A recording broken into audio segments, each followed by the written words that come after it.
Hello, everyone. Thank you for coming. My name is David Lobel. I'm the director of the Center on Food Security and the Environment here at Stanford. We have a very exciting event today, as you know. I am going to just say a few introductory remarks in terms of really the logistics of the event, and then I'll introduce Ertharin Cousin, who will then introduce our main speaker. At FSC, many of you know this, but our core kind of mission is or motivation, I should say, is the hundreds of millions of people around the world going to bed hungry every night. And in the world of food security, the frontline organization really that does the most and thinks the most about those hundreds of millions is the World Food Program. And the World Food Program is currently directed by David Beasley, appointed in 2016 by 17, thank you, by Donald Trump. And then the predecessor in that post was Ambassador Ertharin Cousin, who held that post from 2012 to 2017. So as an organization interested in food security and environment, having one director here was extremely exciting. Having two is really beyond our wildest dreams. So what we're going to have we decided on a format of a kind of an informal discussion between the current and former EDs. We will then move to a reception out in the gathering area over there, which you're all welcome to come to. We're also going to have, before that, a period of time for the audience to ask questions. So I have a couple of requests of the audience. One is that there'll be microphones going around, and that you wait for the microphone and state your name and tell them a little bit about, not about you, but just who you are and where you're coming from. Keep your questions as brief as possible. And then finally, to please let the speakers get to the reception, because often what happens is they'll spend the entire time at the reception here answering follow-up questions from excited audience members. So we're going to try to let them go to the reception, and then you can feel free to ask them whatever you want. I also want to just take the time to thank the folks who made this event possible, the FSI for their support in terms of the Weston Lectureship, Zachary and Elizabeth Nelson, who have supported FSC's speaker series throughout the last few years, and also the Sunnylands Institute of the Annenberg Foundation. I'm sorry, I don't know if I got that right, David, but they have helped support both the planning of this event and then the reception that we're going to have afterwards. Okay, so I'm going to, again, keep my comments as briefly as possible and just introduce Ertharin Cousin. Many of you are familiar with, but to give you a brief overview, she received her undergraduate degree in Chicago, the University of Illinois Chicago, and her law degree from Georgia. She has many honorary doctorates from around the world. After a career in the private sector and working also in the public sector in the US, she was appointed as ambassador to the UN agencies in Rome by President Obama in 2009, where she was for a few years before then being named executive director of the World Food Program in 2012. In 2017, we were lucky enough through the great work of Roz Naylor and Mike McFall and others to quickly snatch her up, and she was the Payne Distinguished Lecturer here at Stanford for a couple of years, and also has started what she is now focused on, a new nonprofit venture called Food Systems Futures, which is a very exciting endeavor that she is leading as CEO and president. She's also currently serving as a distinguished fellow at the Chicago Council for Global Affairs. And I can tell you from personal experience that all of that makes her sound very impressive. She's easily 10 times more impressive in person, and I've had the pleasure of getting to know her over the last few years.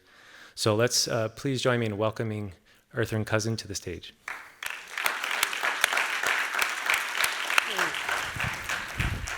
I have a different way that I want to introduce David Beasley to this audience. When I'm sitting in my office as the executive director of the World Food Program, and it's 2017, and I hear that the Trump administration is interested in nominating a candidate for the executive director's post, and it's David Beasley. Of course, I do what we all do, I Google him. And former governor of South Carolina, leading a development organization in South Carolina. And Then I read one of the most interesting stories about him, that David Beasley, during his tenure as governor of South Carolina, Republican governor of South Carolina, not that this is going to be a partisan conversation, folks, okay? Republican governor of South Carolina tries, after having been the youngest member of the legislature in South Carolina, the state legislature in South Carolina, rises to governor and uses his position and all his political capital to try and take the Confederate flag off the top of the Capitol in South Carolina. He was never elected to statewide office again in South Carolina. But he won a Profile and Courage Award from the John F. Kennedy Foundation for that work. That deserves applause, folks. And that said to me that this was a man who I was comfortable leaving my baby WFP to. Because he was someone who put principle over his politics and over his personal political positions. And so I'd love to start the conversation off today, David, with the facts from your side of the journey from South Carolina governor, or member of the legislature, to South Carolina governor, to now the global champion for hungry people around the world. That's not a straight line. How do you get there? Yeah, Why did you want to get there? Yeah, that's a journey in itself, and as my friends would say with regards to the Confederate flag, I'm the last living casualty of the Civil War. And proudly so. Mm-hmm. But from there to here, I didn't see that coming. I really didn't. And as life would have it, you never know with fate. My decision I made early when as you alluded to, I ran for the House of Representatives when I was 20 years old. Mm-hmm. I was a junior at Clemson University, football, and I was playing sports there, majoring in microbiology, planning on going to medical school, or play pro ball. I probably was not good enough to play pro ball, but when you're that young, your mind's good enough, you think you are. And so I made the decision to run for the House of Representatives, and the first person I ever voted for in my life was me. Literally. And I was running, I was campaigning, I wasn't even registered to vote, and my goodness, today's time, that would be tweeted all over the place. So I had to go get registered to vote before the election came up. And that was hard to believe, 78, and I won. But my life career was based upon helping others. That was my dedication of life. I came from a family that my mom was a teacher. We dedicated our lives to helping people. We were involved in the civil rights movement, really out on the front lines in a lot of different ways. And so that's sort of been my impetus and design in life, is to love my neighbor, help people. And so when Trump was elected, I got this phone call about what I consider, actually from a UN friend, who said, who called and said, we're really scared about Trump. And I said, well, you should be, because Trump had been talking about zeroing out the budget and the UN and negative and this kind of thing. And I said, so what's that got to do with me? I don't need a job, don't want a job. I didn't take a role with one of my closest friends, Bush, because he and I were governors at the same time, and I wasn't looking to take a role here. My life was really pretty good. And he began telling me about the World Food Program. And as I checked into it, I was just blown away about the World Food Program. And I remember talking to you the first time. I was just absolutely flabbergasted about the impact that the World Food Program has over the world. And it's one of the obviously world's largest humanitarian organization out there, but it's one of the organizations that rises above politics. It brings the left and the right together. In a world today where it seems like the left and the right, the Republicans and Democrats, are just fighting over anything they can to see how the Republicans and the Democrats, Senator Coons and Lindsey Graham and men and women in the Senate that lay aside their political differences to come together. And you experienced this, to see the funding levels go up at the World Food Program. And so to now be here with 2.5 years of experience, as my children would say, and I've got 4 children from age 29 to age 20, they're like, Dad, we really believe that what you're doing now has had more impact than anything you've ever done. And it's the World Food Program, helping people, feeding, over between 86 and 90 million people on any given day. It's not like we go out and feed 1 million people. We're talking about 85, 90 million people on any given day in the hardest circumstances around the world. And we're so effective because of leaders before me like you who helped build a foundation that we can build upon and move forward. And so it's good to be here learning from the faculty and more that we can do together. Well, so I leave April 4th, 2017. You have a very short runway between the time they announce you. 6 days, or 5 days or something like that. And when you came in as the executive director of WFP, we were in a situation where there were 4 famines looming in Yemen, Somalia, Northeast Nigeria, as well as in South Sudan. And you were facing a new administration. The Trump administration they were 4 months old at that point. And the administration has suggested zeroing out the food aid budget at this time. And you are facing that situation where you have 4 famines looming, a threat from the administration to zero out the budget, and the U.S. is 40% of the budget of WFP. So here we sit now, 2 years later, and the famines didn't happen.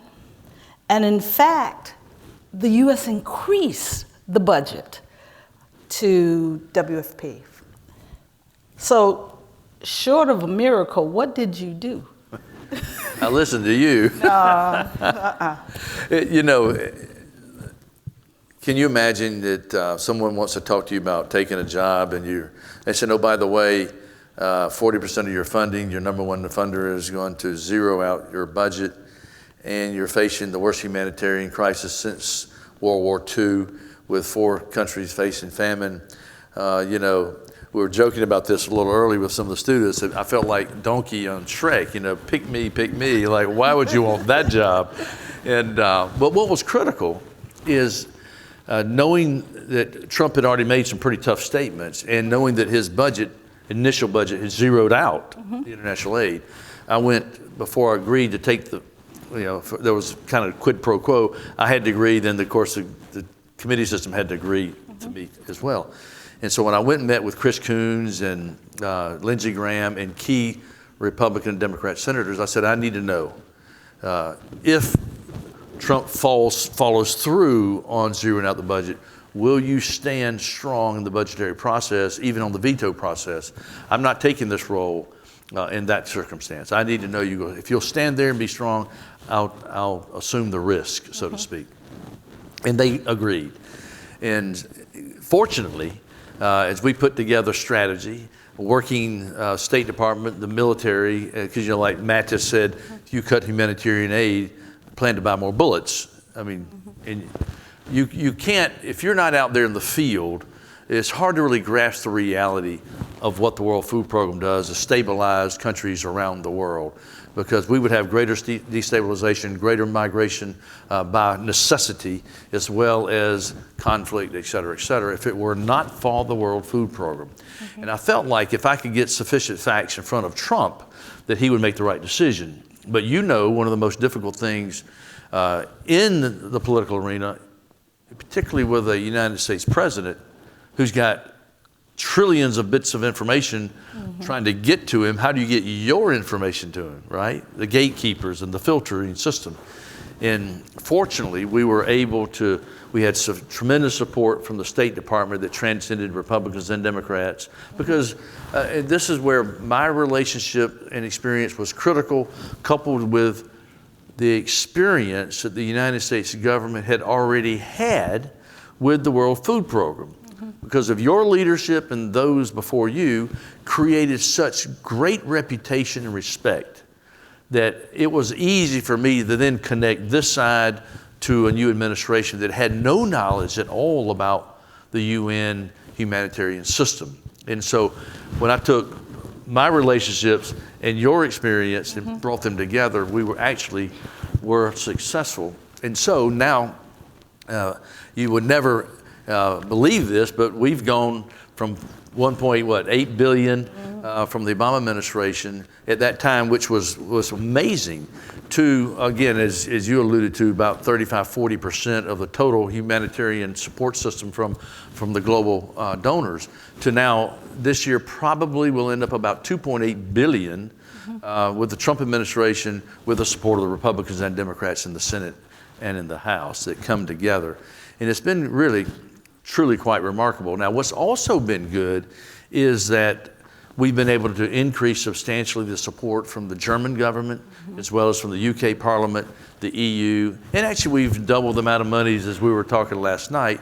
China and Russia, that normally do not play ball in a multilateral context, and we've been able to really increase that as well. But it's been a lot of hard work based upon the experience and reputation that leaders like you delivered, so that when I came in, I was able to hit the ground running, and as you well know, because you had to hit the ground running with four famines, and there's a lot of stories within that, but we would still have 4 countries in famine conditions if we were not there with the funding we have. And quite frankly, I do believe with the right funding and with the technology that we have today, there should never be another famine on earth, no matter the conditions, with the amount of money and technology and logistics capacity that we have today. But man-made conflict restricts access, complexities, couple that with climate extremes and many other issues. It's heartbreaking to see children suffer today with the technology and the wealth that we have in the world today. When you were out there raising this money for WFP, what is WFP's budget this year? We'll probably end up around a little lower than 8 billion. So I can tell you all that's about $2.5 billion more than when I left in 2017 that he's been able to raise. And I appreciate your kind words about me, but your ability to work with this Congress, to deliver messages, to work with this administration, has resulted in the increases that you've just articulated. And one of the arguments that I've heard you use, and I've read about it, and it's been well publicized, is that you talk about the role of food security or food insecurity in driving recruitment for terrorist groups like ISIS and Boko Haram and El-Shabaab. And I'm not going to try to I'm not going to try to say this with your accent, because I can't, but but you've said on more than one occasion, we'll do it your way and get $2 billion, or we'll do it my way and get $7 billion. What did you mean by that? And how, we know your way has been effective in raising money, but is that appropriate to use the argument of food insecurity and the relationship to increases in terrorism? And how does that affect the building of awareness, and does that create more problems, potentially more problems for your people who are working out there on the ground? Yeah, and that's a balancing act there. It really, really is. Unfortunately, and this is one of the downsides in the UN system, and we've talked about this, the UN uses a lingo system of acronyms that people don't even know what you're talking about half the time. And when you start reading some of the papers, I mean, the average taxpayer would be, whether it's Germany or the United States, we're like, what are they trying to tell me? Are the people starving or are they not?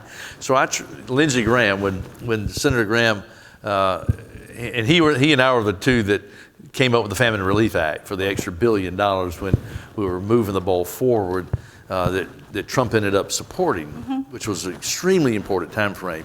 But Lindsey Graham, and Lindsey Graham, I don't know how many of you know Lindsey Graham, but he can have a deep Southern accent. I'm giving you my abridged Southern accent today. But Lindsey was like, whatever you do, don't learn to talk like a UN official, because the conservatives don't listen to that language. And so I kept to this lingo that I knew that would resonate, with members of the Bundestag, the conservative members of the House and the Senate, so that they would understand is that if you're not going to do this out of the goodness of your heart, then you better do it out of your national security interests, because you need to see what the reality is on the ground. Because if we're not there, ISIS, Al-Qaeda, Boko Haram, and Al-Shabaab, for example, are using food to recruit. And when we are there, it diminishes their ability to be able to recruit. I've had, and you've seen this, I've had more mothers tell me that my husband didn't want to join ISIS or Al-Qaeda, but we hadn't fed our little girl in 10 days. Mr. Beasley, what were we supposed to do? Well, it wouldn't be so hard around here because you can go up to San Fran, right, and pick up some food. Well, in places like Niger and Mali and Chad and Mauritania and lower Algeria or Libya, it's a whole different ball game. And so it's critical that we're there. And I think talking a common sense language, and this is Guterres will not allow in committee meetings, for example. And Antonio Guterres, by the way, is the Secretary General from Portugal. And I have a lot of respect for him. But he will not allow anybody in the committee meetings to use acronyms, because half the time you don't know what they mean. There's so many acronyms. Like if you go look at military acronyms, so it's like, what do they stand for? And so talk a common sense language. And so Lindsey Graham was like, continue to talk that language that people understand. And I do think that has had an impact on the fundraising, because as I've done television and radio in Germany, the UK, and the US, on the conservative side, for them to understand that, because there's that legitimate question, why as a taxpayer should I pay taxes or additional taxes to go build a bridge or a road or in Niger or Mali or DRC when I got school needs here in, Palo Alto or Darlington, South Carolina? We need roads and bridges there. And so you've got to make that case of why it's relevant to them, if not from a heart perspective, love your neighbor as yourself, then let me explain it to you from a fear perspective. And you have to tell the truth. And to me, it's an honest thing. But you have to, as you know, you got to balance that out. Filippo used to call me, so I wish you would say it maybe a little bit differently. Filippo Grandi is the Director General of the UNHCR. Yeah, the Refugee Agency. Refugee Agency. Okay, go ahead. And he said he wished you'd say it a little differently. And actually, it was funny because I had several folks were fussing at me for the first few months, and then they began to see we were really picking up $1 billion more here or there, and they're like, well, how'd you say that again? But you do have to be respectful. It is not easy, and you don't want to create, when a leader says something, it can impact lives on the ground in these places. We're in very, very sensitive and vulnerable areas, and we have to deal with the toughest people and toughest leaders on earth. And you can ask me a question right here about somebody, and I'll have to be careful what I say, because within 15 minutes, that leader can cause the death of a lot of our people on the ground. And believe you me, as you well know. Yeah. We've talked about how you raised money, language you use, but having sat in your chair, and you just passed through that role, and I know that the real impetus for those who give their taxpayer dollars to WFP is because WFP delivers. Yeah. And when I was there, WFP was supporting 80 million people a year. WFP is now supporting 90 million. people a year under your leadership. That's good and bad. And the good part about it is that you're reaching more people. The bad part about it is that the recent State of Food Insecurity report says that there are now 821 million people who are food insecure. And what's driving those increases in food insecurity are conflict, climate, political instability, economic instability. And WFP is delivering in all of those situations. Let's talk about some of those specific situations and what WFP is doing to address the challenge, the food insecurity challenges of the most vulnerable people in those places. Let's start with Syria. We're now looking at a crisis that's been going on for 8 years. And in a country that was once the breadbasket of the Middle East. And now we're watching the last stronghold of the opposition party in Idlib. And we're also seeing a return of some of the refugees from neighboring countries. But here in the United States, we don't get a real sense of the challenges of supporting the food assistance needs of those populations inside Syria as well as those outside Syria, and of the evolving nature of meeting those needs, even after 8 years into the conflict. So can you tell us what's really going on over there, and how is WFP addressing the needs of a population that has gone through, and you tell me, have they gone through? Is the conflict really waning? And from the standpoint of your people on the ground, has their role evolved in how they support the food security needs of that population? Yeah. Boy, and Syria is a forgotten conflict in so many ways, and and this is what's heartbreaking. When I think there's $300 trillion worth of global wealth in the most fluid financial system we've ever had, and any child goes to bed hungry and/or dies as a result of hunger, it's truly a tragedy and a disgrace on humanity. Now, as you were mentioning in the early part of your statement, that the number of people that are hungry has risen in the past few years, now to 821 million people. There's good news and bad news, and this is why I tell people, be careful about, the United States does an extraordinary amount of sharing wealth and helping people around the world. Is it perfect? The answer is no. But 200 years ago, when the world's population was 1.1 billion people, around 1820, you had 85% extreme poverty,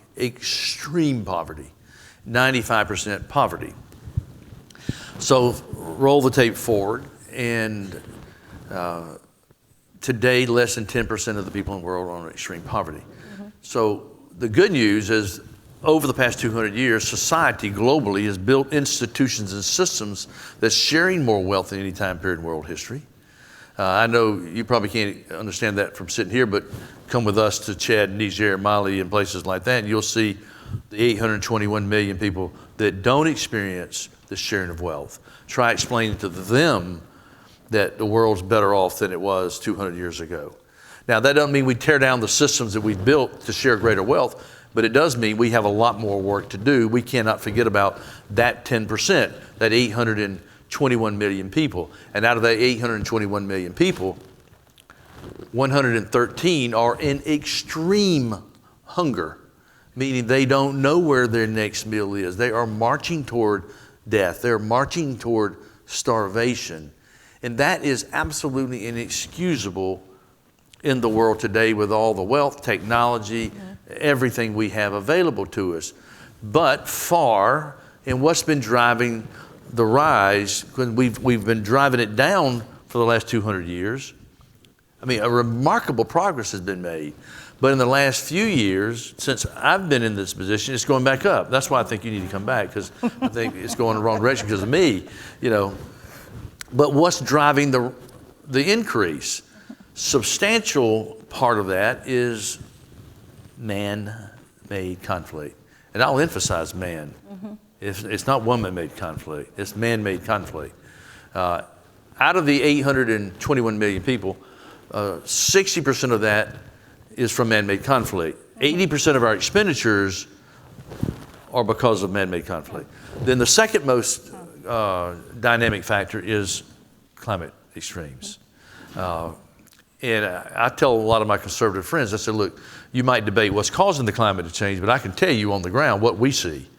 And I can go from country to country and I can showcase what we're experiencing on the ground and what we're doing about it, and truly making a dynamic change. But then you get into areas where you've got fragile governments because of extremist groups, climate extremes. Then you bring in terrorist organizations or fragile governance or poor governance or whatever the case may be, to then quantify the rest of the people that are in a hungry situation. Now that brings us to Yemen. I mean, to not Yemen, that's the worst disaster on earth, but to the forgotten war of Syria. Man-made conflict, just a tragedy what's taking place there, and raising funds in a area, as you well know, it's one thing to raise money for, let's say, a hurricane that hits the Bahamas or hits Mozambique. People watch it on television and they respond quickly. But after 4, 5, 6, 7 years, they forget about Syria. But you're talking about millions of people, and two-thirds of the population impacted in terms of food security. And how many millions are we feeding in terms of refugees, and how many internally displaced people? And the big battle that is yet to come is looming right before us in Idlib. I mean, it is the Armageddon battle that's going to take place. Is it tomorrow? Is it next week? And how we pre-positioning food, and at the same time trying to address the food security needs in rural Syria, where all your watering systems, canals, irrigation systems have been depleted, destroyed, and you've got a drought. You've got one of the poorest harvesting seasons in I think in 10 years. It's a mess. And it really is. And you know, the complexity now, there's that donor fatigue on the humanitarian side, and none of the European nations wants to bring in development dollars to help this regime, as you can imagine. But people are suffering. And so one of the things that we're trying to do is, because if you have, in the eyes of certain nations, poor leadership or bad leadership, depending on how you want to define it, some of the Western governments, which give most of the money, all right, I'm not going to help that government. Then I'm like, well, what about these people? I said, why don't we design systems that help the people no matter what government's there? And that way, at least you mitigate against migration by necessity, and you're doing a good thing for the people itself. And so that's been a little bit of a paradigm shift, is to really rethink, okay, you don't want to go and help the Assad regime, but how about let us design a system that will go and help the people regardless of the government, so the people will be food secure and be less politically impacted by whatever government there might be. And that's, you know, that's a delicate thread there.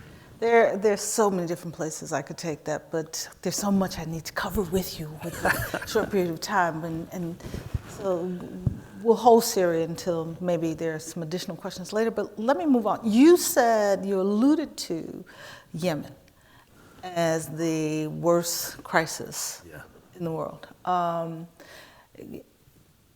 Recognizing it's the worst crisis, you made a decision several months ago to suspend assistance in Yemen. Recognizing that you're feeding, 12 million people there now? 12 and a half. 12.5 million people. You made a decision. How do you do that? How do you make a decision? Why do you make a decision? Yeah, you know that's a tough one. When you have 12.5 million people who are suffering in a conflict that we won't get into the politics of the conflict itself. We're just going to talk about the hungry people and your work with them. And so how did you and why did you make that decision to suspend this assistance? And why do you call it the worst crisis? And those two, I think, are probably related. Yemen is undeniably the worst humanitarian crisis on earth today. Out of 29 million people, 2/3 are food insecure, and severely food insecure. We're assisting 12.35 million as of yesterday. We hope to be up to 13-something million in the next few weeks. And by the way, we can come in from ground zero and be feeding a couple million people in a matter of weeks. That's the World Food Program. I mean, it's just remarkable what the capacity to come in. But in a war zone, it's not quite so simple because you're having to deal, as you know, with different sides. We have to deconflict in every war zone. You know, if it's in Syria, you got Russia, you got Assad's regime, the Syrian, you've got the U.S., you got the Kurds, you got Al-Qaeda, you got ISIS over here. And so you're moving food in between all these combatants, non-government forces and other types of military forces. So it is not simple moving humanitarian aid. And by the way, which I didn't know till I got to the World Food Program, we are the logistics cluster, the hub for the entire UN system. So WHO, UNICEF, UNHCR, we come in with the big ships, the big airplanes, the big jets, the trucks, and bring in most of the cargo for everybody. And so when you have an emergency situation like in a major hurricane or disaster, we come in and set up the telecommunications system for everybody. And so we do so many things. So Yemen started out, it's kind of small. It was already one of the poorest countries on earth, and the riyal had been collapsing since the past 20 years. It was 80 25 years ago to the dollar. It was 225 to the dollar the day before the war started, and then it popped up to about 700. So even if you weren't getting humanitarian aid, you can imagine here's a mother who's trying to buy bread for her children, and the riyal was 80 to 1, now it's 700 to 1. Her ability to buy bread on the commercial market is diminished tremendously. It'd be like you walking downtown and you want to go have a simple bagel, and that bagel now is costing you $150. You're not going to be inviting any of your friends to go have a bagel. You know, most of you are not. But that's what you're dealing with in the commercial sector. And so how we deal with these issues is extremely complex, because we can come into a nation and destabilize the entire commodity price market with what we do and how we do what we do, because we bring in so much cash or so much food into a nation. And so in Yemen, when you're feeding 12.5 million people per day, that is about 165 million of what we're spending per month right now. And so I've been just fighting on CNN International, BBC, to some degree US media, about do not turn your back on the people of Yemen. And so I've been out there in the vineyards just fighting left and right, so to speak, raising more money. Then we started dealing with issues, and if you remember a year and a half ago, 60 Minutes with Scott Pelley, it was a brutal story. And I was tough on the coalition, because the coalition had imposed an embargo or blockade on the Hadida port, where 80%, give or take, of all commodities and goods and services come into that country to Yemen. And so they had a blockade. And so I attacked the coalition pretty ruthlessly. And the Houthis were all excited that I was attacking the coalition. And I said, I'm not attacking the coalition because I'm agreeing with you. I'm doing this because it's the right thing to do. And if you walk across that line, I will jump on your back too. And thank goodness I did that back then, because roll the tape forward, and it was 9 months later that we started witnessing and experiencing tremendous amounts of diversion of aid. And because the Houthis weren't allowing us to have the systems in place, the monitoring and all the equipment we needed, this is an extremely difficult environment, because you can get shot and killed or stabbed in a heartbeat here. And so the diversion of aid was taking place, and I kept complaining and getting more vocal about it. And finally I drew the red line. And the city that had the most diversion was Sana'a, which is also the most politically sensitive city in the Houthi-controlled area. And so we did a suspension of food aid for 1 million people.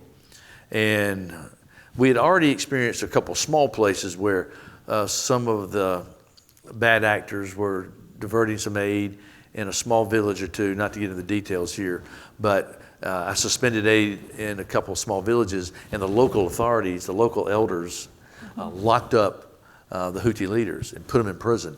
And it got resolved in 2 days. So we had food going and no more diversion. And so, you know, the complexity. So with the diversion of aid that was taking place for political military purposes, so aid was being used to fund the opposition, children were dying as a result of the diversion of food aid because it wasn't getting to the intended beneficiaries. So that then puts us in a position of violating every humanitarian principle we've ever dreamed of. And then we become, in my opinion, participants in the food diversion if we don't do something about it. And so children are dying as a result of this diversion of aid. And so then you have to make a calculated decision, and it is not an easy one, I can assure you, because when they're diverting the aid, children are dying because of them. When I do a suspension, you've got to do a calculated cost. The whole system as a whole, the UN system as a whole, the death rate today versus the death rate tomorrow. And so I made the hard call and suspended all aid. Now, we had pre-positioned about a month's worth of aid in advance, which really softened it. But the politics still, though, was aid was being suspended. And the politics of the people on the streets were at first the propaganda. And you know how the propaganda, you don't control the media in these areas. You imagine who does. The Houthis controlled the media. So they were just slandering us left and right. But eventually, the word was getting out that it was not our fault. The aid was being diverted, and the tide started shifting, and the political pressure that was brought to bear on the different of the parties involved, we were able to reach a resolution. And we're now implementing biometrics, digitization, which is critical. And I say that because bringing in commodities, we're feeding people through commodities, but that creates complexities in terms of the value of the real. And so without having cash into the system, you can't bring the value of the real down, which helps the other, in this case, 17 other million people that don't get food aid, but are now suffering and going to need food aid if we don't do something about the commercial market of the real. So if we can come in with a cash-based transfer system to a substantial part of the population, but we can't do that unless we know the cash is truly going to the beneficiary. And that's where we now have digitized over 40 million beneficiaries. We now have worldwide biometrics of about 10 to 15 million people around the world. And so in Yemen, we've convinced the Houthis that if they would do what we're talking about, because the only thing we want them to do is let us do our job. Let us feed the innocent victims of conflict. Why would you oppose that? I mean, really, why would you oppose that? So we said that we will do the biometrics and the cash-based transfer in Sana'a if you will work with us. And sure enough, we've got the equipment going in now. We're testing it now. And we should be able to do cash-based transfer based on digitization and biometrics, whether it's fingerprinting, facial recognition, or iris scan. In this case, it'll be primarily fingerprinting. And we believe that the real, with the cash-based transfer injection, let's say out of 165 million, if we could do 60 million with cash-based transfer, we believe we can take the value of the real from about 600 down to about 350 to 400, and that'll cut the price of bread and wheat, flour, and things like that for the average consumer that's not on humanitarian aid. And that'll be a dramatic impact on the food security situation. And it'll help for all of the Yemenis, and it will also help the markets kick back up a little bit, which is not easy, as you well know, in this type of environment. So Yemen is a mess. There's no answer to the problem except ending the war.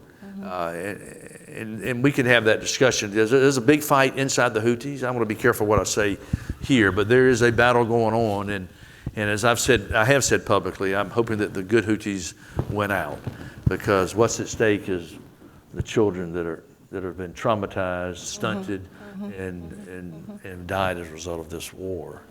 So what you've just explained exemplifies having a good politician in the chair who made a calculated decision that put minimal number of lives, 1 million out of the 12 million that you feed, at risk. But as a result, you've been able to create a more efficient system that will allow you to reach more people in a more effective manner, affect the economy of the country in a positive manner, in a situation where the conflict is still ongoing. Sounds like a win to me. Still got to play its way out. But you alluded to donor fatigue and turning away from these difficult situations. In 2017 was a tough year for you. In addition to the 4 famines, you had the Myanmar challenge with the Rohingyas, with over 1 million Rohingyas overnight leaving Myanmar to go into Bangladesh. And in that first year, the UN appeal was 78% responded to. You received all the money you needed plus some for providing food assistance in 2017. 2018, it fell a little to about 72% of the appeal was responded to. In 2019, we don't even talk or hear about the Rohingyas anymore. There's still 1 million people displaced inside Bangladesh, and yet the donor response is about 38% this year. How are you supporting, assisting those who are still displaced? How does you and your team make the decisions of who to feed when you go from a 78% to a 38% response, but you still have over 1 million people in need? And you've been in this situation where when you don't have enough money, in the decisions you have to make, they're not easy decisions. I remember I was doing a television show on 60 Minutes with Scott Pelley. And at the end of the story, Scott was really moved by what the World Food Program was doing in Yemen and how we were performing under these incredible circumstances. And Scott, we were truly de-mic'd, and Scott looked at me and he said, "Governor, you got the greatest job on earth, helping, keeping children alive around the world." And I said, "Scott, I really do." And I said, "But I'm going to say something to you that is going to bother you that you haven't thought about." And he was like, "What in the world could that be?" And I said, "I don't go to bed at night thinking about the children we saved. I go to bed at night weeping about the children we couldn't save. And when we don't have enough money, Scott," I said, "the World Food Program, we have to choose which children eat, which children don't eat, which children live, which children die." And I said, "Scott, how would you like that job?" And he looked at me with this awe-stricken look and said, "Oh my God, I never thought about it." I said, "Well, we don't have a choice. We have to make this decision every single day." And I tell you what makes me mad, Scott, when it's $300 trillion worth of wealth, and to put that burden on us, I said it's inexcusable that any child on earth should go to bed hungry.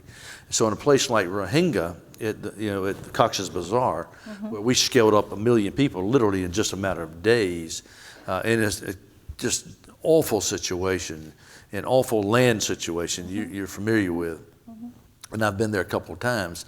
But continue beating the drums when you don't get the money, and it's hard to sensitize the people on earth today about what's going on and all these tragedies, including this one. Why? You turn on the news media in the United States, what is it? Trump, Trump, Trump, Trump, Trump. It doesn't matter which party you're from. And if you're in Europe, guess what it is? Brexit, Brexit, Brexit, Brexit, Brexit, Trump, Trump, Trump. And the world's on fire out there. I mean, the world's on fire and the people don't know about it. I know the American people, like you and I both do, if they know there's tragedy out there, they will respond. And so when we don't get the money, we have to choose who doesn't eat, or we have to cut back rations. And when we cut back rations, particularly in an encampment of refugee status as we have here, where you got all these 15, 16, 17, 18, 19, 20, 21-year-olds, and guess who is knocking on the fence, on the door? the extremist groups are trying to recruit, because these young people are mad, they're upset, they've lost everything, they have no hope, and so why would they not join ISIS or Al-Qaeda or some extremist group? And so failure to address these problems is actually going to cost us a lot more.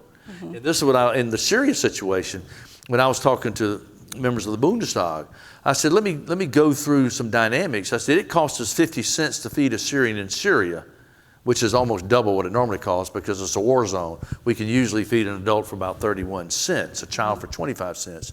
That's the amount of volume we deal with because we can get the pricing down so low. But that same Syrian in Berlin, humanitarian support, for all the humanitarian support inside Berlin is between 50 and 100 euros per day. So it's a lot cheaper to address it at the home site and the root cause than it is to let it percolate, destabilize, and then you have war, conflict, military. And let me throw this number out just to give you an idea. In the world, last year, $15 trillion of the GDP globally was diminished because of war. Imagine $15 trillion we lost in GDP because of war and conflict. Imagine what we could do with helping the poor and the needy in development in nations with half of that. Yeah. If we could just end the wars, man-made conflict. So you, in each of the questions that I've asked you, you told me you visited these different locations. How many countries have you visited? I think since I've taken this role, Okay. 62, 154 missions. So some of the countries you've gone 3, 4, 5, 6, 7, 8 times. So you know how it is. You sleep on a 777 half the time. 25, 30% of the time is in the office, managing the teams. Probably a third is out in the field, war zones, conflict areas, developing nations, et cetera.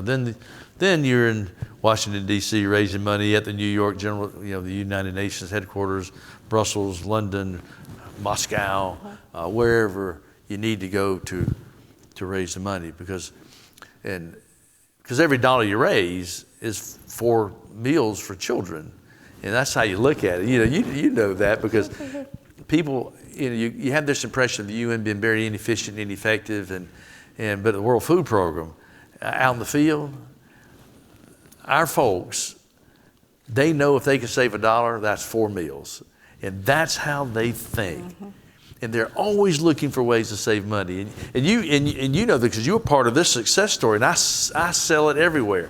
When South Sudan, because we were doing air drops, and air drops is the most expensive way to feed people, but it's sometimes your only choice. So the big jet flies over, the big tail drops down, it slows down. You're about 2,000 feet, and all of a sudden, parachutes of food come down. It's a beautiful thing, but it's a very expensive thing. But you couldn't drop cooking oil because it would, right. So when you're feeding a few million people, how do you get the cooking oil out there? If you can't get it by truck, you got to get it by helicopter. You imagine how many helicopter flights that is per day to feed that many people. So our teams working together with the private sector, and you were instrumental in this. They redesigned a parachute with a suppression system that we could drop massive quantities of cooking oil from the big jets. That alone, just in South Sudan, take a guess how much money that saved us on an annual basis. 24, give or take, $1 million. That's how much we're transporting in commodities. Now, 24 million times 4 meals, that's 96 million more meals that children would get. So that's how you created that environment that I've been able to move forward. So,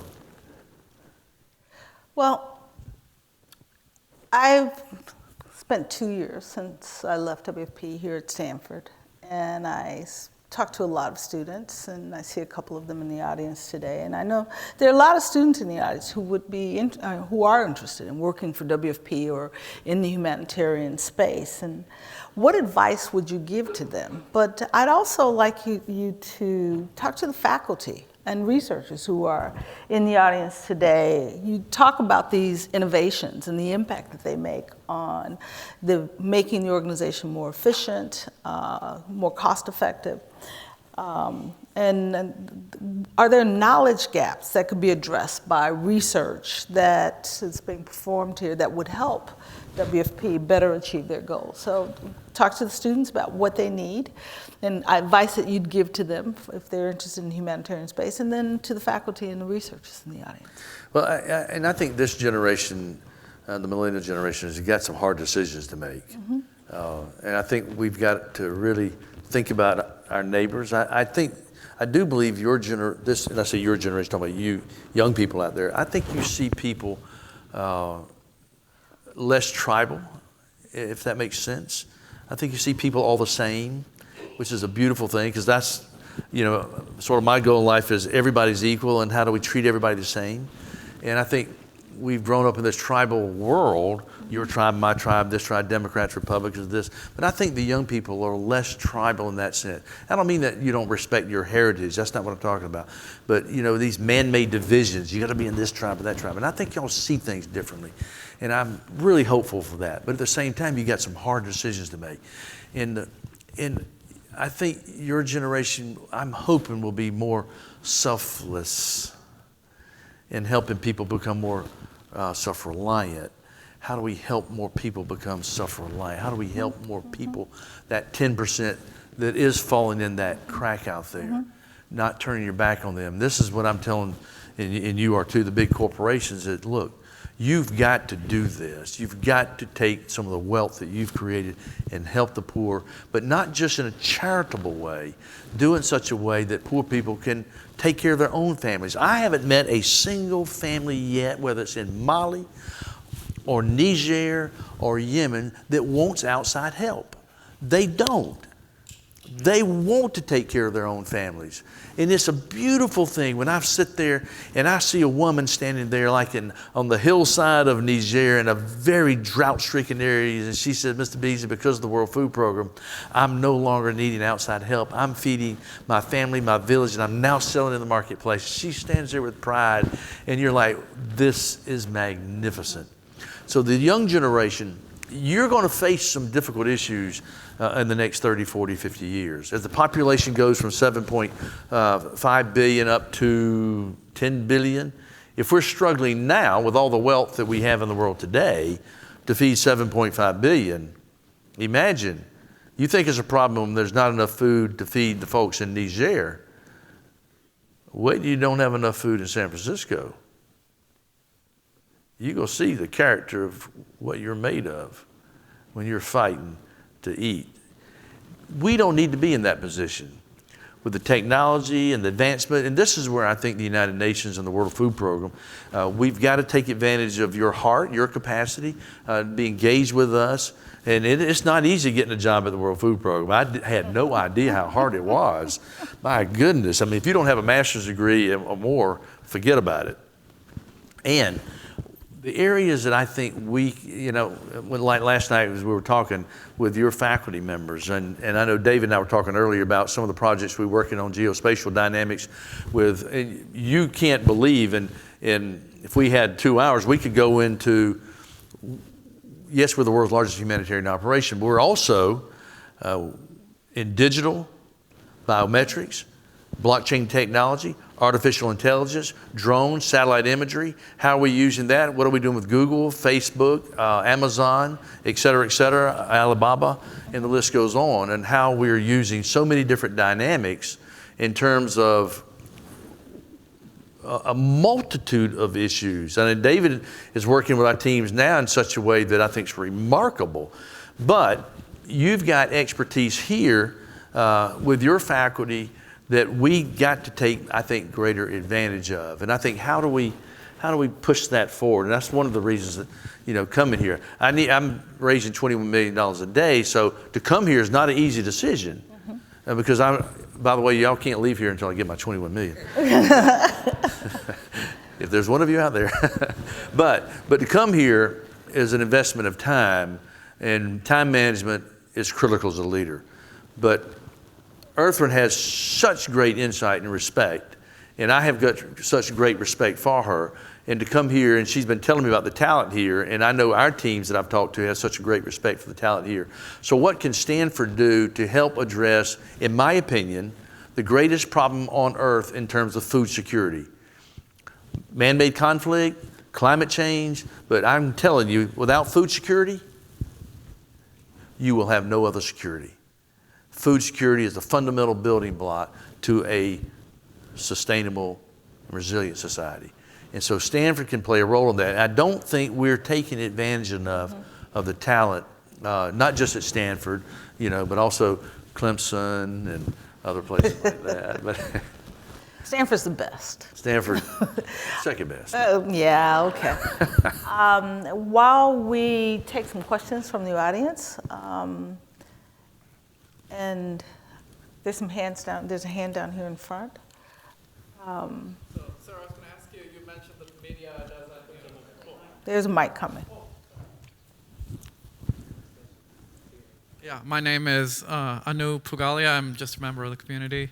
I was wondering, you mentioned that the media, these days doesn't mention, much about food insecurity. So I was thinking back to the 1980s, where, there was famine in Ethiopia and they had the song, "We Are the World." Do you think we did better back then than we are doing now? And also I was going to ask you, you were talking about conservatives that, kind of don't like the UN, including the president. Do you think we need more support for the UN, and how can the conservatives be convinced to do that? Yeah. That's probably a longer answer, but it's hard to say whether the media is better or worse than 20 years ago or this kind of thing. I do think, and I've had really frank conversations with a lot of my friends in the media, that I think that they're failing to be more balanced in their newscast. Not only left or right, I'm talking about in terms of what's going on around the world today. And the U.S. has always gotten complained about that we're so U.S.-centric. But it's not just U.S. anymore. I mean, Europe's, in terms of dissemination of information, I think Europe does a little more balancing than U.S. because you turn on CNN and Fox today, what do you get? I mean, it's nothing but 90% Trump. Versus, okay, I get it. All right, regardless of how you view Trump. But there are people dying all over the world for a variety of reasons. And that needs to be balanced out there. And I do think that today's newscasts in the traditional media, they're struggling too. There's a transition taking place in the world today that nobody knows where it's going. You're struggling, and you don't know it yet, but how do you filter what information you read? Before, when we were growing up, you got it from ABC, CBS, New York Times, and you knew it might lean a little bit left, but you knew it was fairly balanced and forthright information. But today, where do you get it from? And a lot of it is, there's a lot of bad news out there from the extreme right and extreme left. And what's your filtering system? How do you determine who you get it from? And it's creating issues. And you got the big traditional networks who are struggling how to be relevant. And people haven't matured yet on how to handle all this data. And so that's got to play its course out. It will. It'll take time. So where does the smartphone eventually play out into all of this? That's beyond. I'll leave it to the experts on campus to help me understand this, but it is a problem, and it really is. As to the UN, there is tremendous support from the conservatives and the liberals in the United States Congress for the UN. There's a healthy discussion that's taking place.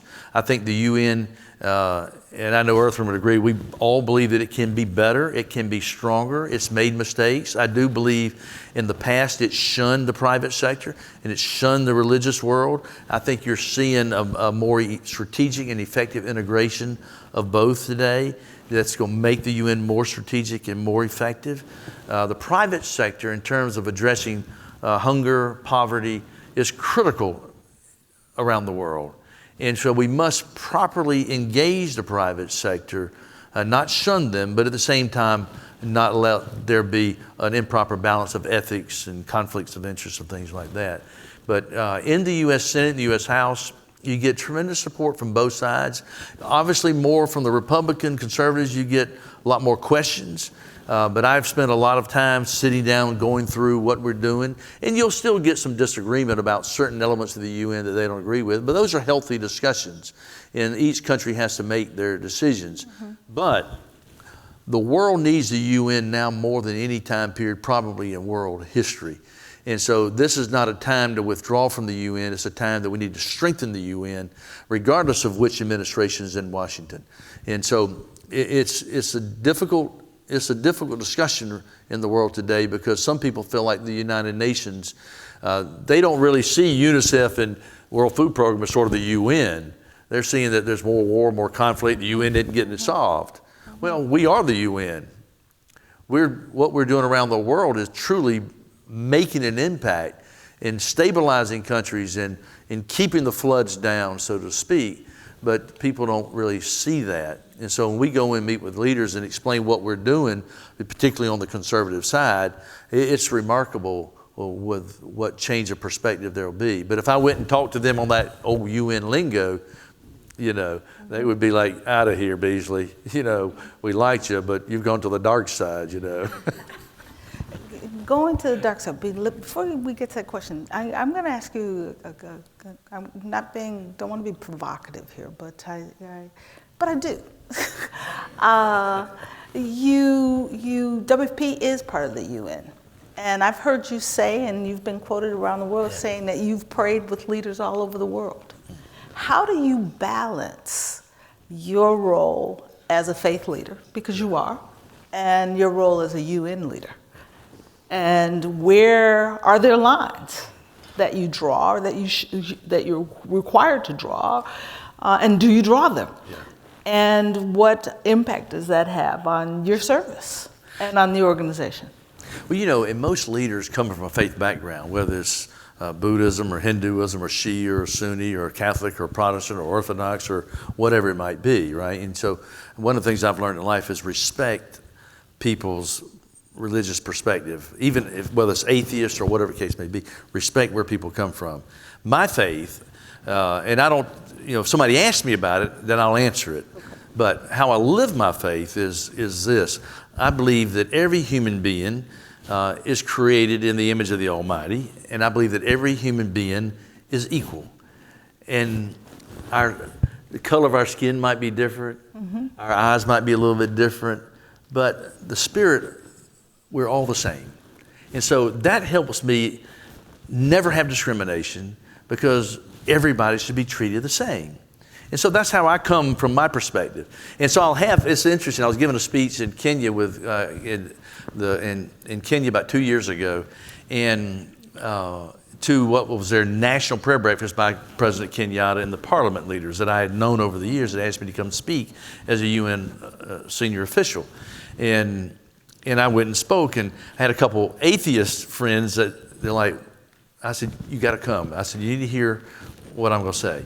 And afterwards, they came up to me and says, I've never thought about it like this, and I really appreciate what you said about how you see people, because it helps me now understand how to talk to other people, that everybody, when you study other people's faiths, I think one of the things that we have fallen short on is I don't have to agree with your faith or your political position, but I definitely should respect it. And the more I can understand where you're coming from, the more chances that we can find a common ground. And so, you know, my faith and believing in God, and the number one calling in life is to love your neighbor. You know, the golden rule. That's what I believe is the number one calling in life. And yours might be something else, and I'll respect that, you know, to whatever that might be. And so that's how I kind of rule my life. And of course, I'm lousy at it. And you ask my children, you know, Dad, you know. But what I don't do is I don't proselytize, you know, say, hey, you're working here, if you better believe like I do, or you don't get a pay raise, or you don't get a, you know, you'll, of course not. But I do think we should respect And I have found with leaders in conflict, and I want to be careful not to get into a detailed situation here, but I have sat down with many leaders that come from, whether it's a Muslim or so-called Christian, and I'll run everybody out. And I'll say, I want to talk to you. You say that you're a person of this faith. And your holy book says you are to forgive your enemy and love your neighbor. You tell me how what you're doing here is doing that. Mm-hmm. Tell me right now. Look me in the eyes and tell me how. And it is a game changer. But you can't do it in a judgmental way. I mean, you got to do it from the heart. And it impacts the leaders. Because if you say you're of a faith, mm-hmm. in whether it's the Quran or the Torah or the Gospels or whatever it may be, the Bhagavad Gita, whatever it may be, and your holy book says this, and you claim to be of this faith as a leader of that nation, then why aren't you acting with these principles? You need to go love your enemy. You need to go forgive your enemy. You need to go reconcile. And what I have found on earth, the number one issue on earth is brokenness. Brokenness. And it leads to war and conflict and poverty and, and so a cell phone can't give a hug. Imagine. And I think you young people, you're texting all the time, but boy, a pat on the back, a smile, a hug. Love is the most powerful weapon on earth. It is absolutely the cure.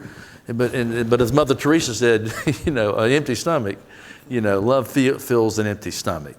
How do you care for people?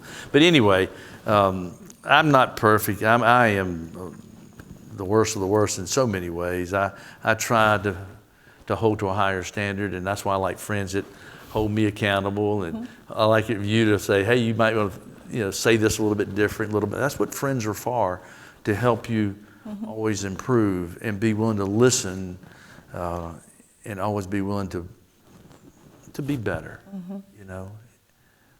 Well, I appreciate that answer, but I'm going to say to the people in the audience, when David's out there at that cocktail party, you all get him to tell you who was that leader that he had that conversation with. And let me respect the audience and go back to the audience for questions. There, mics. Okay, we're doing this one first. All right, go ahead.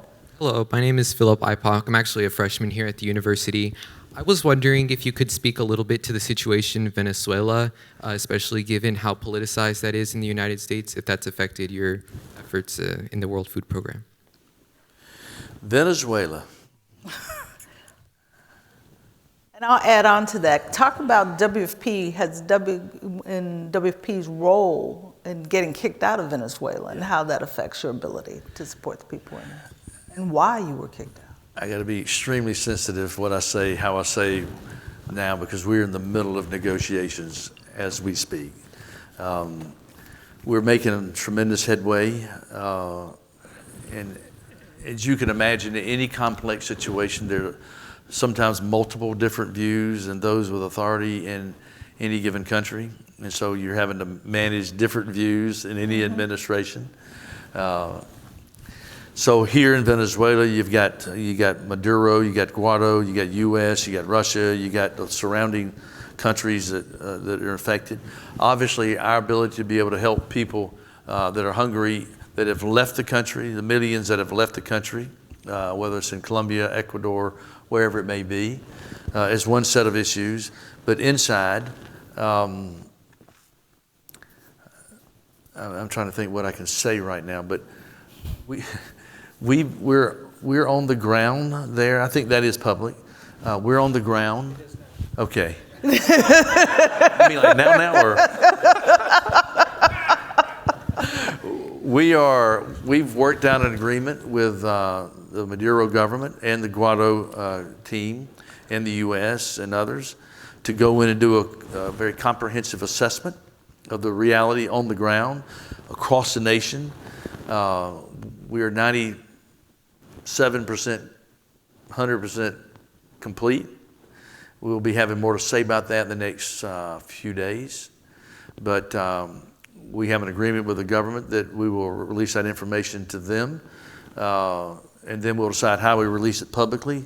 because when we go in any country, you go in at the behest, the good graces of that government that is in control. And so the agreement that I've had with Maduro's team has been that we'll come in under these conditions in terms of assessment, et cetera, but we are going to be neutral.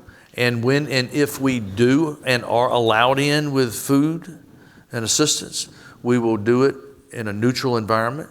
And that's a loaded statement. And so if there's 5 hospitals we go help that are Maduro's hospitals, we go find 5 hospitals on Guaido's side. I'm sort of speaking hypothetically, but practically speaking. The food security situation on the ground, let me say what has already been in the press unrelated to us, because I can't divulge what we know right now, but based on what has already been in the press, it's not a good situation. Now the propaganda, once we roll in with food, here's what we're going to be facing propaganda. You'll probably, and I'm speaking hypothetically, that one side will say it's the result of the government, the government will say it's because of the sanctions. So you go get a propaganda campaign going on. But in the meantime, our role is to come in and try to neutralize the food insecurity and the suffering of the Venezuelan people. It is a serious issue, and I wish I could get more into details, but we are at an extremely sensitive moment, and the next 72 hours is go hopefully create some tremendous opportunities for us to address on the ground inside the country, but I just can't say any more about what's going forward right now. But we can't go in and do anything without Maduro government allowing us in, except under war, certain types of security resolution which don't apply here yet, and hopefully we don't get into that situation. But it is, I think I was probably the first international UN figure that said a year ago that I said some things about a year and a half ago. I don't need to repeat them right now because it might jeopardize the next few days. How many people, Venezuelans, is WFP supporting who are outside the country? You can tell us that. Wow, hundreds of thousands, particularly in the Columbia area. And that's a whole set of issues, as you know. Neighbors to take care of their neighbors in a country that's been struggling and really moving in the right direction. Then you get the exploitation of these fragile dynamics by some of the old guerrilla who don't want peace, and some of the younger crowd who want some warlords. Because a lot of people think Venezuela is pretty simple, and it really is not. And then you get into some of the guerrilla activity, the FARC and all these different issues inside Colombia that's been stabilized in the last few years, but certain elements are trying to exploit that for their purposes inside Colombia as well as inside Venezuela when it comes to warlords. And then you get sex trafficking and slave trade and a lot of other issues that really create complexities. We deal with, as you can imagine, you get in these compounded areas where little girls end up, prostitution and selling of people. And it's because food, you got to survive. And if the only way a mother can feed her girls is prostitution. And so that's just one horrid example. And so if we can be there on those borders, we can mitigate against many of those types of issues. If you can't feed your little girl, you'll do whatever you got to do. And it's heartbreaking to see that happen. It really is. And that's why you have so much pride when you're working at the World Food Program, when you know you're mitigating against those types of things. So we had a couple hands down here. So. Hi, my name is Ryan. I'm a student here as well. Thank you for your work and for coming to speak to us. So my question is kind of alluding to one of the last things you were mentioning with regard to the sustainability of the aid when you were talking about how people don't want to accept outside help. And I know one of the most common criticisms of aid programs is that they create a dependency. So I wanted to ask about kind of a general strategy and maybe some successes or failures in the past of the WFP with regards to creating sustainability and capacity in those countries and times when the WFP has left with capacity that is created and sustainably, and maybe when it has not. So let's take a couple questions. All right. Okay, so we'll just take the mic right down the, okay. I'm Anne-Marie Duliège. I'm a physician and pediatrician here at Lucille Packard. First, thank you for a great dialogue, very informative. Two quick questions. One, is it true, it's often said that with all the natural resources, the tools, and the money we have, we can feed the entire planet and no one should go hungry. Do you agree with that or not? And the second question, if you can say a few specific words about feeding the migrants. Migrants. Migrants. Feeding the migrants. Yeah. Okay. So those are big questions. So why don't we take those two, and then we'll get a couple more. And if, we've been spending most time on the emergency context tonight, and this is an area that, in my opinion, is of grave, grave concern, and that is on the humanitarian development context. And I asked this question to, not just the UN, but U.S. donor, German donor, UK, particularly the big ones, said, all right, you've been in this country for 30 years, and you have nothing to show for it. At what point do you step back and say, maybe we need to rethink our context? And so one of the things at the World Food Program, our belief is that every able-bodied adult should be in some type of community improvement project, in a non-short-term emergency context. Because every able-bodied recipient that I've ever talked to, and Ertharin, I know, can validate this, like I said earlier, they don't really want outside help. They want to be sustainable. They want to take care of their families. And so what can we do to create that self-reliance, that resilience? And so when we come in, like last year, our beneficiaries planted 10 million trees, rehabilitated about 400,000 acres of land that otherwise was not usable because of flash floods or drought. And by rehabilitating the land, that means literally hundreds of thousands of people that will no longer need our support. So our goal is to put the World Food Program out of business. So what's our exit strategy? What's it going to take for us to come in and create the sustainability that this group of people, and I'm a very simple person, because I'll hear people at the UN talk about the Sustainable Development Goals, end world hunger by 2030. And I'm like, well, what's your plan? Let me put out a map. Tell me what you're going to do right there. Because each country's different. Mm-hmm. And I know I was talking about this earlier, but I don't think it was here. But the old systems that were designed was a humanitarian silo and a development silo. It's not like that anymore. There still are places that are like that. But by and large, when you get into these more complex environments like the greater Sahel region of Niger and Mali and Chad and Burkina Faso that are falling apart for a variety of reasons, you can't come in there with a humanitarian approach and resolve it. You can't come in there with a development approach alone and resolve it. You can't come in there with a military security approach and resolve it. It takes all three, and it has to be done comprehensively. And so one of the things that we were struggling with is that we were more and more, and Ertharin saw this because of the wars and the conflicts, that we were moving away from development in this emergency.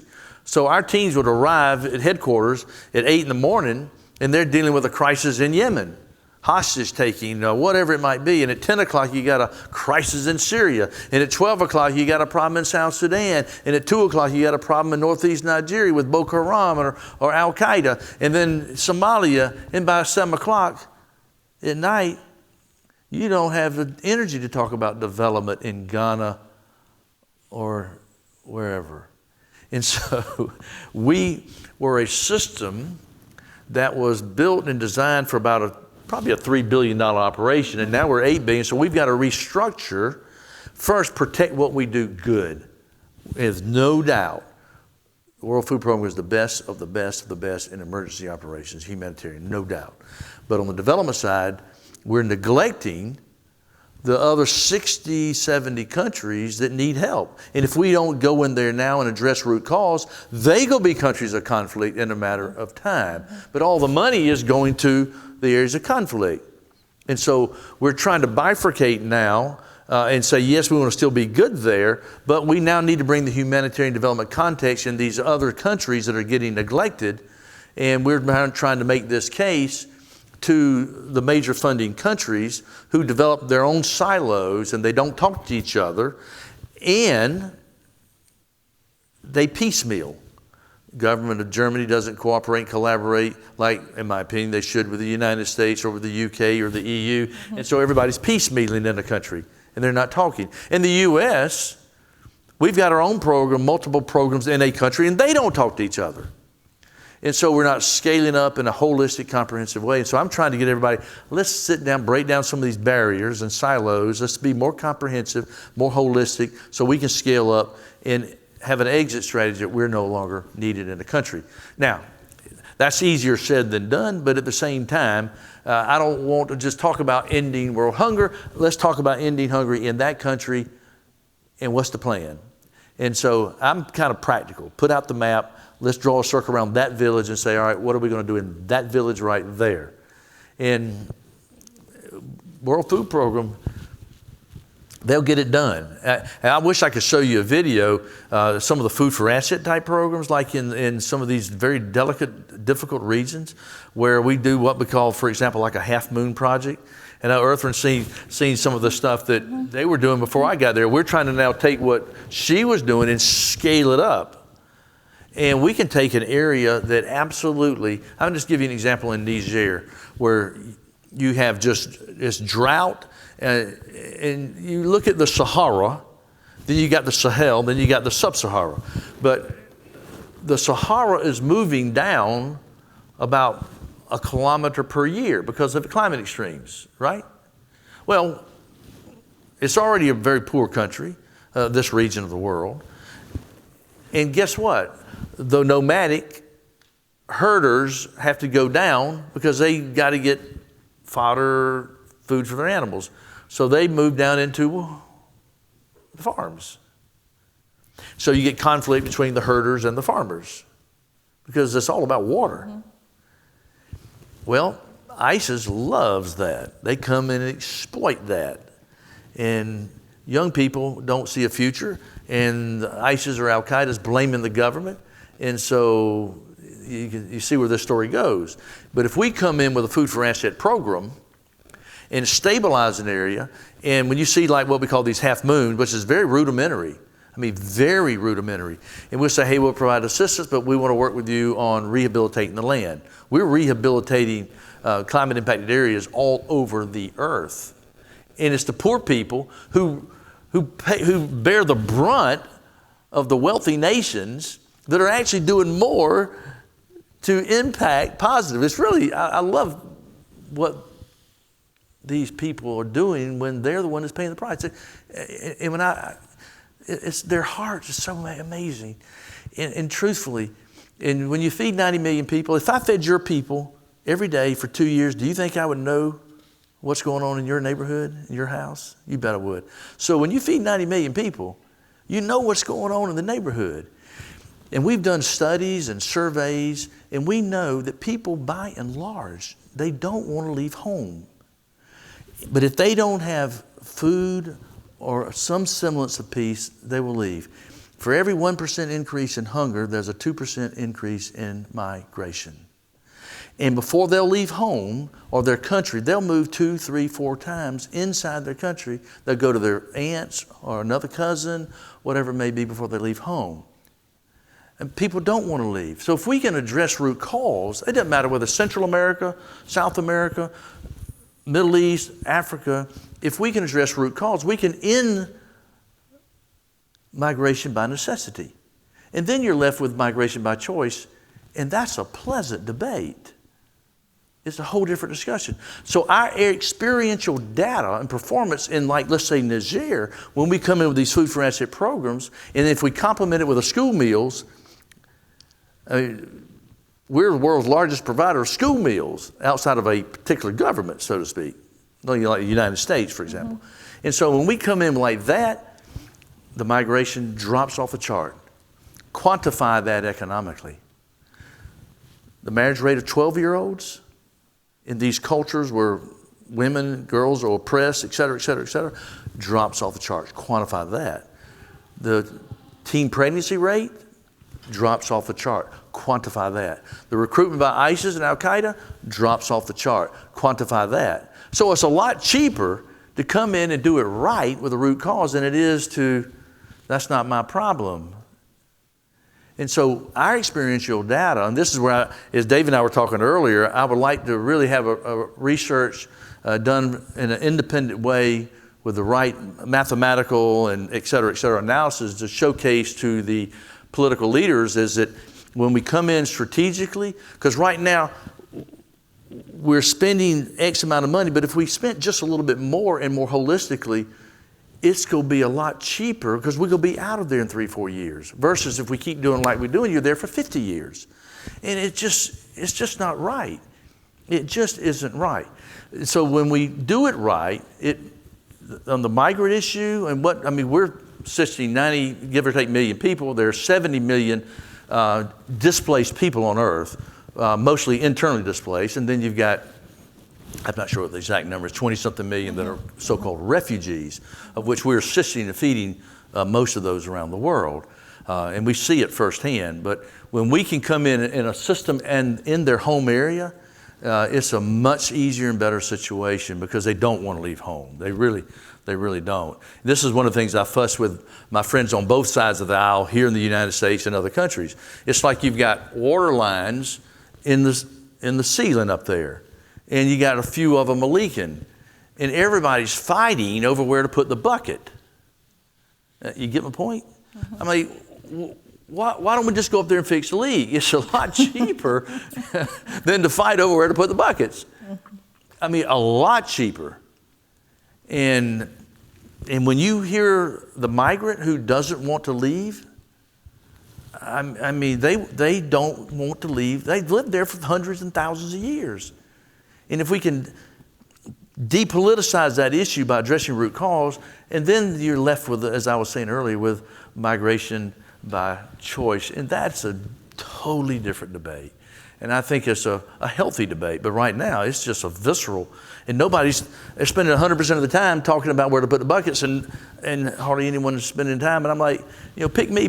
Hey, we want to go address root causes down here, whether it's in Guatemala, Nicaragua, or Chad, or Niger, or wherever the case may be. But if we don't, you go pay for it 100-fold otherwise. So I think I was kind of answered, your question. David, there are lots of hands, but we're running out of time, and I invite you all. We'll have a reception afterwards, and David has agreed to make himself available for additional questions.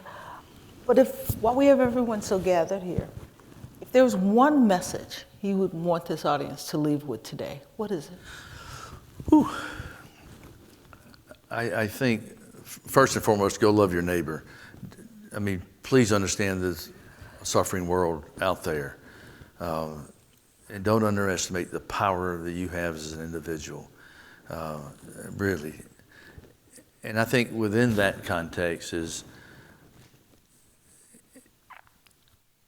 the next 50 years, and David and I were talking about this earlier, feeding the world is going to be one of the most difficult and most important issues on earth.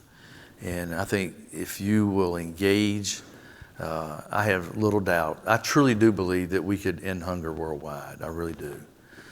But for all the man-made conflict. First, we got to work on, not first, just at the same time while we work on that, ending wars, I do believe we can end hunger. There is enough wealth. But the answer, again, is not just charity.